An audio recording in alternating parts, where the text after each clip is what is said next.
Hello 10th class students, hope you are in good health and spirits।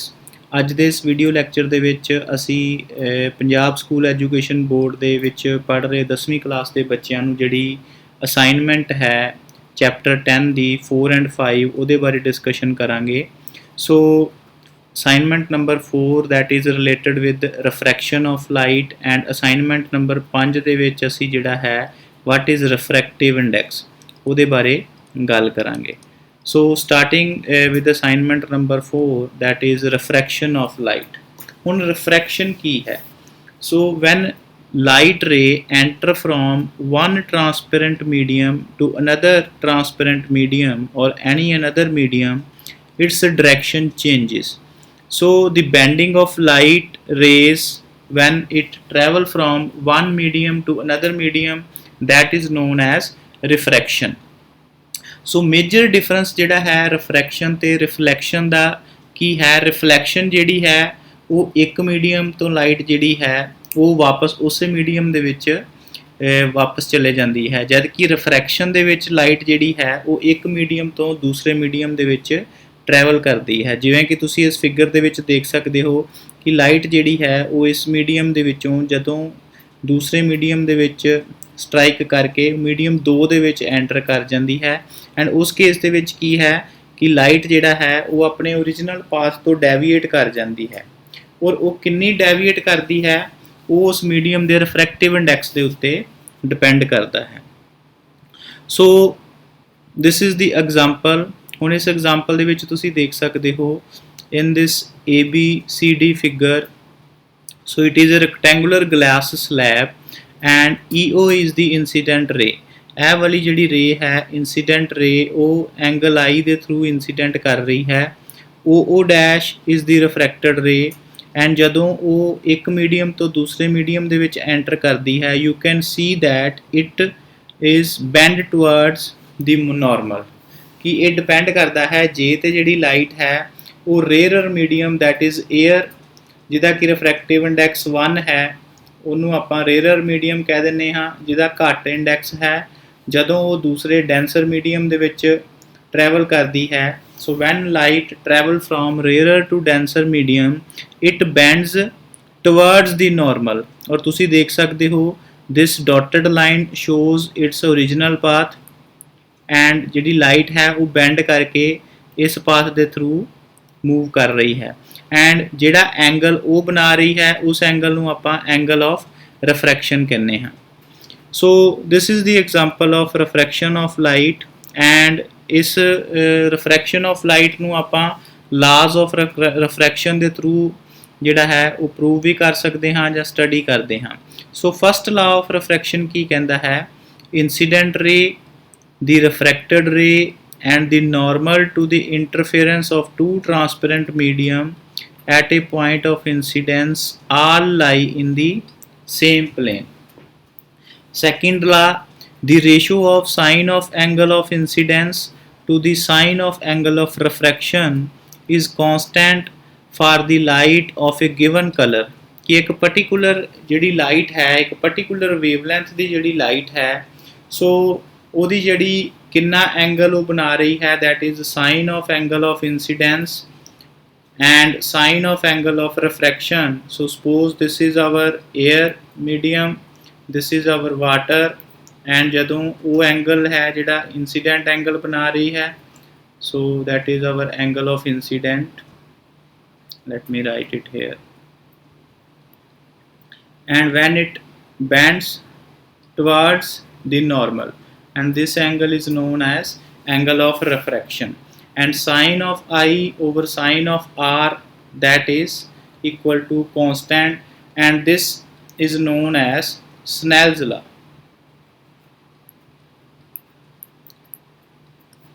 ਇਹ ਸਨੈਲਸ ਲਾ ਜਿਹੜਾ ਹੈ ਕਦੋਂ ਤੱਕ ਵੈਲਿਡ ਹੈ? ਜਿਹੜਾ ਐਂਗਲ ਆਫ ਇਨਸੀਡੈਂਸ ਹੈ ਉਹ ਜਿਹੜਾ ਹੈ ਉਹ 0 ਤੋਂ ਲੈ ਕੇ 90 ਡਿਗਰੀ ਦੇ ਵਿੱਚ ਹੋਣਾ ਚਾਹੀਦਾ ਹੈ। ਜਦੋਂ ਐਂਗਲ ਆਫ ਇਨਸੀਡੈਂਸ ਜਿਹੜਾ ਹੈ ਉਹ 90 ਡਿਗਰੀ ਜਾਂ ਉਹ ਤੋਂ ਵੈਲਿਊ ਉਹਦੀ ਵੱਧ ਜਾਂਦੀ ਹੈ ਸੋ ਉਸ ਕੇਸ ਦੇ ਵਿੱਚ ਜਿਹੜਾ ਸਨੈਲਸ ਲਾ ਹੈ ਉਹਨੂੰ ਉਹ ਫੋਲੋ ਨਹੀਂ ਕਰਦਾ। So this is the condition in order to satisfy the Snell's law. So ਇਹਦੇ ਨਾਲ ਰਿਲੇਟਡ ਕੁਝ ਕੁਐਸਚਨ ਹਨ। So first question is a coin got dropped by Happy in a glass full of water। Happy ने एक ਜਿਹੜਾ coin ਹੈ ਉਹ glass ਜਿਹੜਾ ਕਿ ਪਾਣੀ ਨਾਲ ਭਰਿਆ ਹੋਇਆ ਉਹਦੇ ਵਿੱਚ ਡਿੱਗ ਗਿਆ। Happy observed that the coin appears to be raised। Happy ਨੇ ਕੀ ਦੇਖਿਆ ਕਿ ਜਿਹੜਾ ਕੋਇਨ ਹੈ ਉਹ ਆਪਣੀ ਸਤਹ ਤੋਂ ਥੋੜਾ ਜਿਹਾ ਉੱਪਰ ਨੂੰ ਉੱਠਿਆ ਹੋਇਆ ਨਜ਼ਰ ਆ ਰਿਹਾ ਹੈ। ਹੁਣ ਉਹ ਉੱਪਰ ਉੱਠਿਆ ਹੋਇਆ ਕਿਉਂ ਨਜ਼ਰ ਆ ਰਿਹਾ ਹੈ? that is due to the phenomena of refraction। ਕਿਉਂਕਿ ਜਿਹੜਾ ਕੋਇਨ ਜਿਹੜਾ ਹੈ ਉਹਦੇ ਵਿੱਚ ਲਾਈਟ ਜਿਹੜੀ ਹੈ when it travel from air to water surface, ਸੋ ਉਸ ਕੇਸ ਦੇ ਵਿੱਚ ਜਿਹੜਾ ਉਹਦਾ ਮੀਡੀਅਮ ਚੇਂਜ ਹੋ ਰਿਹਾ ਹੈ ਜਿਹਦੇ ਕਰਕੇ ਜਿਹੜਾ ਹੈ ਐਗਜ਼ੈਕਟ ਇਮੇਜ ਜਿਹੜਾ ਹੈ ਹੈਪੀ ਨੂੰ ਥੋੜਾ ਜਿਹਾ ਉੱਪਰ ਉੱਠਿਆ ਹੋਇਆ ਨਜ਼ਰ ਆ ਰਿਹਾ ਹੈ and that is due to the phenomena of refraction of light। Second question is today in a class Sudhir came to know that the speed of light is maximum in vacuum। so what is the speed of light in vacuum? ਹੁਣ ਸਾਨੂੰ ਸਾਰਿਆਂ ਨੂੰ ਪਤਾ ਹੈ ਕਿ light ਜਿਹੜੀ ਹੈ ਇੱਕ ਇਲੈਕਟ੍ਰੋਮੈਗਨੈਟਿਕ ਵੇਵ ਹੈ ਐਂਡ ਇਲੈਕਟ੍ਰੋਮੈਗਨੈਟਿਕ ਵੇਵਸ ਦੀ ਜਿਹੜੀ ਪ੍ਰੋਪਰਟੀ ਕੀ ਹੁੰਦੀ ਹੈ? So it can travel in vacuum as well. So light ਦੀ ਜਿਹੜੀ ਸਪੀਡ ਹੈ ਉਹ ਵੈਕਿਊਮ ਦੇ ਵਿੱਚ ਮੈਕਸਿਮਮ ਹੈ ਐਂਡ ਉਹਦੀ ਵੈਲਿਊ ਕਿੰਨੀ ਹੈ? That is 3 × 10⁸ metre per second.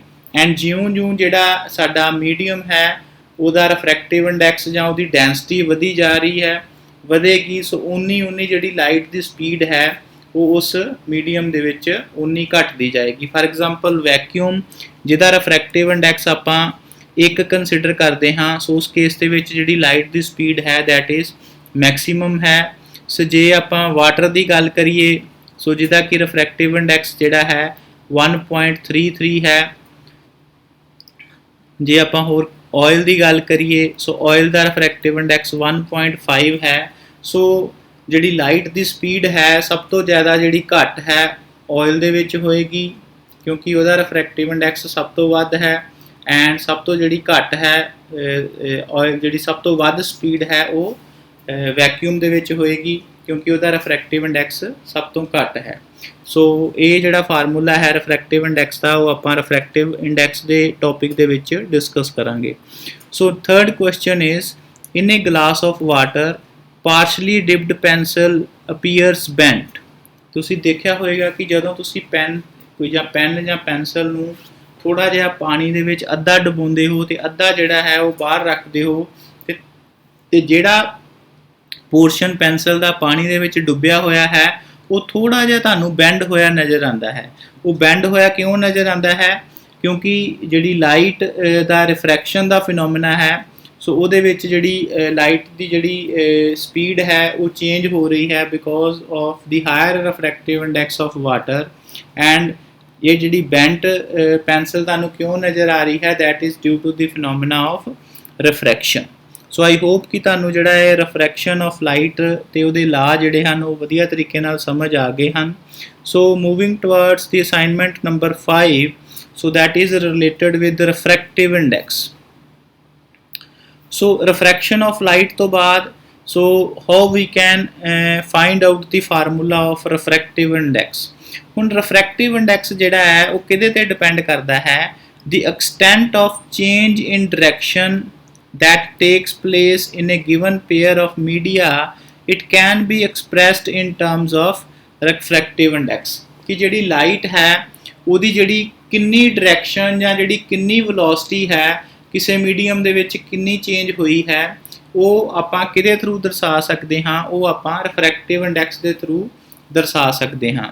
ਸੋ ਇਹਦੇ ਵਿੱਚ ਉਹਨਾਂ ਨੇ ਇੱਕ ਐਗਜ਼ਾਮਪਲ ਲਈ ਹੈ ਕੰਸੀਡਰ ਏ ਰੇ of light travelling from one medium ਕਿ ਇੱਕ ਮੀਡੀਅਮ ਹੈ 에ਅਰ ਨੂੰ ਉਹਨਾਂ ਨੇ ਮੀਡੀਅਮ 1 ਮੰਨਿਆ ਹੈ ਐਂਡ ਗਲਾਸ ਜਿਹੜਾ ਹੈ ਉਹਨੂੰ ਉਹਨਾਂ ਨੇ ਮੀਡੀਅਮ 2 ਮੰਨਿਆ ਹੈ। ਸੋ ਜਦੋਂ ਕੋਈ ਵੀ ਜਿਹੜੀ ਲਾਈਟ ਹੈ ਉਹ ਮੀਡੀਅਮ 1 ਤੋਂ ਮੀਡੀਅਮ 2 ਵੱਲ ਨੂੰ ਟਰੈਵਲ ਕਰ ਰਹੀ ਹੈ ਸੋ suppose v1 be the speed of light in medium 1 and v2 be the speed of light in medium 2। ਸੋ ਦੋਵਾਂ ਦੀ ਜਿਹੜੀ ਸਪੀਡ ਹੈ ਉਹ ਮੀਡੀਅਮ 1 ਤੇ ਮੀਡੀਅਮ 2 ਦੇ ਵਿੱਚ ਅਲੱਗ ਹੋਏਗੀ ਕਿਉਂਕਿ ਉਹਨਾਂ ਦਾ ਜਿਹੜਾ ਰਿਫਰੈਕਟਿਵ ਇੰਡੈਕਸ ਹੈ ਉਹ ਅਲੱਗ-ਅਲੱਗ ਹੈ। So refractive index of medium 2 with respect to medium 1 so ਜਿਹਨੂੰ ਆਪਾਂ ਈਟਾ ਦੇ ਨਾਲ ਡਿਫਾਈਨ ਕਰਦੇ ਹਾਂ ਰਿਪਰੈਜ਼ੈਂਟ ਕਰਦੇ ਹਾਂ।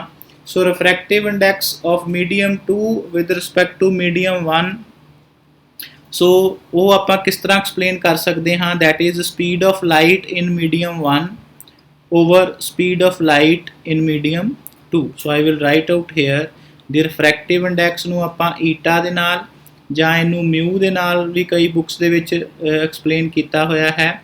ਸੋ that is velocity of light in medium 1 over velocity of light in medium 2।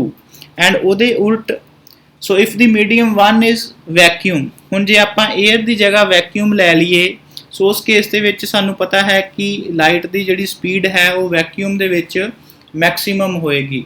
ਸੋ ਉਸ ਕੇਸ ਦੇ ਵਿੱਚ ਆਪਾਂ ਰਿਫਰੈਕਟਿਵ ਇੰਡੈਕਸ ਨੂੰ ਕਿਹਦੇ ਨਾਲ ਰਿਪਰੈਜ਼ੈਂਟ ਕਰਦੇ ਹਾਂ, that is known as the absolute refractive index of medium.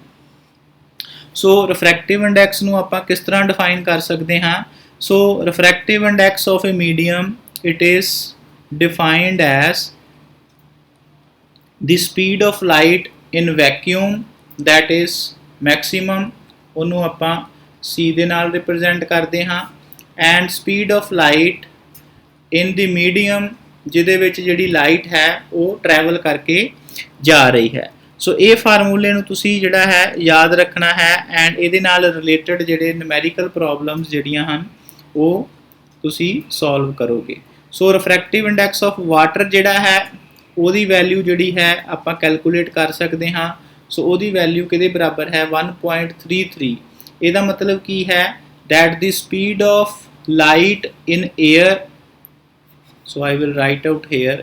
So refractive index of water ਜਿਹੜਾ ਕਿ 1.33 ਹੈ, ਸੋ ਉਹ ਕਿਹਦੇ ਬਰਾਬਰ ਹੈ, speed of light in air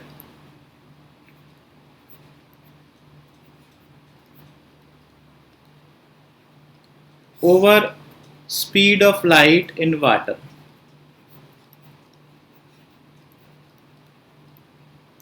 ਸੋ ਜੇ ਸਾਨੂੰ ਕਿਸੇ ਵੀ ਮੀਡੀਅਮ ਦਾ ਰਿਫਰੈਕਟਿਵ ਇੰਡੈਕਸ ਪਤਾ ਹੈ ਤਾਂ ਆਪਾਂ ਉਸ ਮੀਡੀਅਮ ਦੇ ਵਿੱਚ ਜਿਹੜੀ ਲਾਈਟ ਕਿੰਨੀ ਸਪੀਡ ਦੇ ਨਾਲ ਟਰੈਵਲ ਕਰ ਰਹੀ ਹੈ ਉਹਦੀ ਵੈਲਿਊ ਨੂੰ ਆਪਾਂ ਈਜ਼ੀਲੀ ਫਾਈਂਡ ਆਊਟ ਕਰ ਸਕਦੇ ਹਾਂ।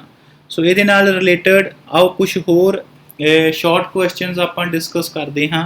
ਸੋ ਫਸਟ ਕੁਐਸਚਨ ਕੀ ਹੈ, two medium with refractive index of 1.31 and 1.50 are given, in which case bending of light is more।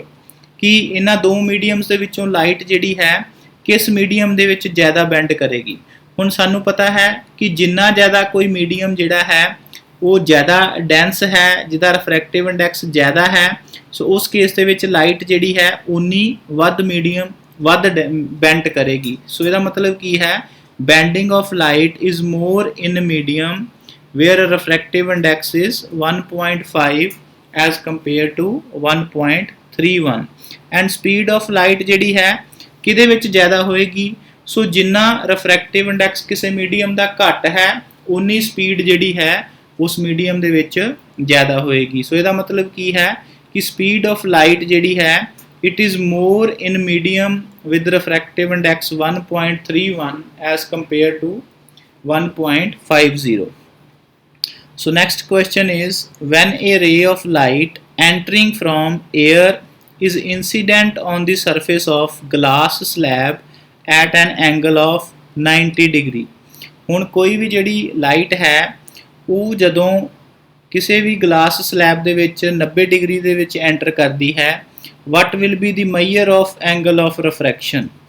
ਸੋ ਉਸ ਕੇਸ ਦੇ ਵਿੱਚ ਜਦੋਂ ਵੀ ਕੋਈ ਜਿਹੜੀ ਲਾਈਟ ਹੈ ਉਹ 90 ਡਿਗਰੀ ਦੇ ਉੱਤੇ ਐਂਟਰ ਕਰਦੀ ਹੈ ਤੇ ਉਹ ਜਿਹੜੀ ਹੈ ਉਹਦੇ ਸਰਫੇਸ ਦੇ ਉੱਤੇ ਹੀ ਰਿਫਰੈਕਟ ਕਰ ਜਾਂਦੀ ਹੈ। ਸੋ ਇਹਦਾ ਮਤਲਬ ਕੀ ਹੈ ਕਿ angle of refraction will be equal to 0 if angle of incidence is 90 degree। So why does a ray change its path when it passes from one medium to another medium?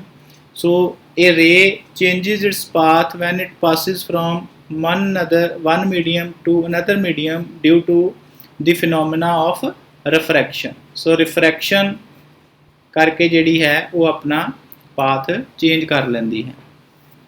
So next question ਹੈ, refractive index of kerosene oil is 1.44 and that of water is 1.33। a ray of light enter from kerosene oil to water। ਹੁਣ ਜਿਹੜੀ ray ਹੈ ਉਹ kerosene ਤੋਂ water ਦੇ ਵਿੱਚ enter ਕਰ ਰਹੀ ਹੈ। ਸੋ ਇਹਦਾ ਮਤਲਬ ਕੀ ਹੈ ਕਿ ਕੈਰੋਸਿਨ ਜਿਹਦਾ ਰਿਫਰੈਕਟਿਵ ਇੰਡੈਕਸ ਜ਼ਿਆਦਾ ਹੈ ਉਹ ਜ਼ਿਆਦਾ ਤੋਂ ਘੱਟ ਵੱਲ ਜਿਹੜੀ ਹੈ ਉਹ ਐਂਟਰ ਕਰ ਰਹੀ ਹੈ। Suppose this is kerosene oil and this is water. ਜਦੋਂ ਵੀ ਕੋਈ ਜਿਹੜੀ ਰੇ ਹੈ ਉਹ denser medium to rarer medium ਵੱਲ ਨੂੰ ਐਂਟਰ ਕਰਦੀ ਹੈ, ਸੋ ਉਹ ਜਿਹੜੀ ਹੈ ਉਹ ਅਵੇ ਟੂ ਦੀ ਨੋਰਮਲ ਬੈਂਟ ਕਰੇਗੀ। ਸੋ ਉਹ ਇਸ ਡਾਇਰੈਕਸ਼ਨ ਨੂੰ ਜਾਣ ਦੀ ਬਜਾਏ ਉਹ ਅਵੇ ਫਰੋਮ ਨੋਰਮਲ ਜਿਹੜੀ ਹੈ ਉਹ ਉਧਰ ਨੂੰ ਬੈਂਟ ਕਰੇਗੀ। So the ray of light it will bend away from the normal. So next question is which is optically denser out of two, कि एक ਦਾ refractive index 1.71 है and दूसरे medium ਦਾ refractive index 1.36 है। And how does speed of light change when it travels from optically rarer to denser medium?